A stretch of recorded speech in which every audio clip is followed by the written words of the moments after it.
Ang ulam ko ngayon ay isang gataang may broccoli at hipon na may backbone nga manok. Hi everyone! Good morning, good afternoon, good evening sa ating lahat. Ang video ko po ngayon ay magluluto po ako ng may ginataang hipon na may gulay. Una, nagpaano ako ng oil.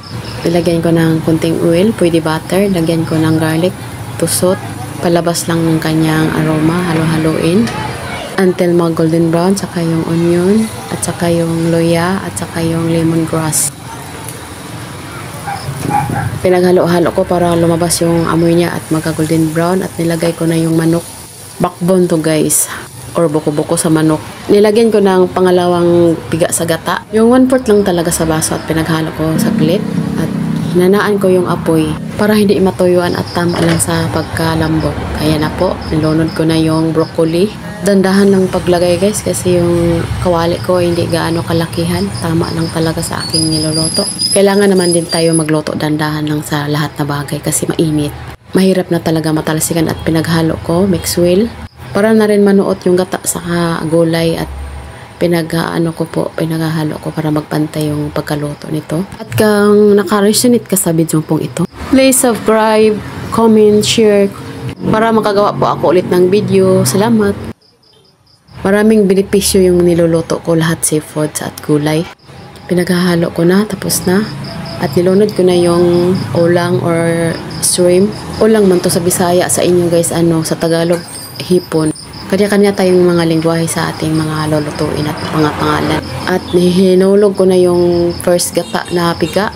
Bale 20 man yung gata ko guys, hindi masyadong marami. Timplahan ko ng asin to taste and magic sarap. Kung sa inyo, dagdagan nyo ng optional nyo na mapanglagay para sumarap sa panglasa nyo. Ang sa akin simple lang kasi higupin ko yung sabaw nito, sarap. Hindi ko na nilagyan ng black pepper. Natural lang talaga yung lasa nito kasi yung sa gata pa lang parang manamis-namis na. Sa gulay pa, sa mahipon pa. Solve na ang kain namin nito, masarap na. Spring onion, optional lang, pero gulay rin yan. Tayo na aking nilutong broccoli na may hipon na ginataan.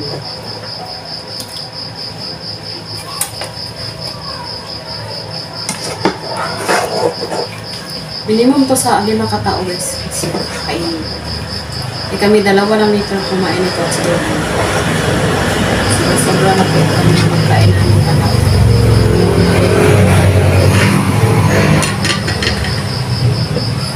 Kaon tayo. Everyone.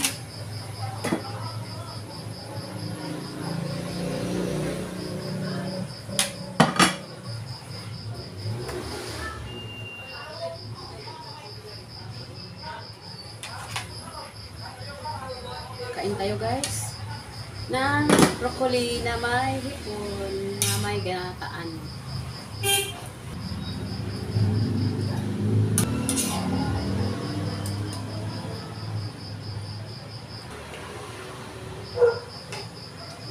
Masarap yung sabaw ng puti-puti na hindi malata.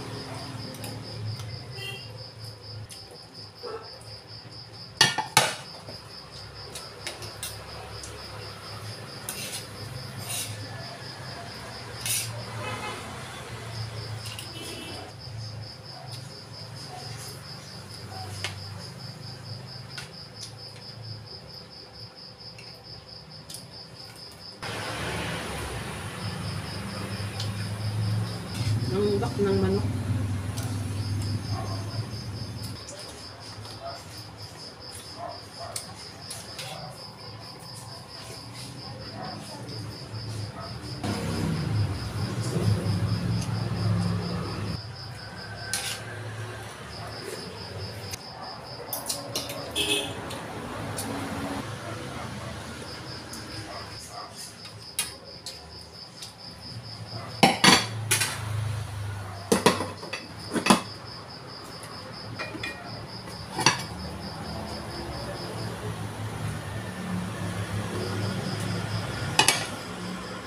Pinauna ko na kasi pagod si Lolong nag-Boy Scout.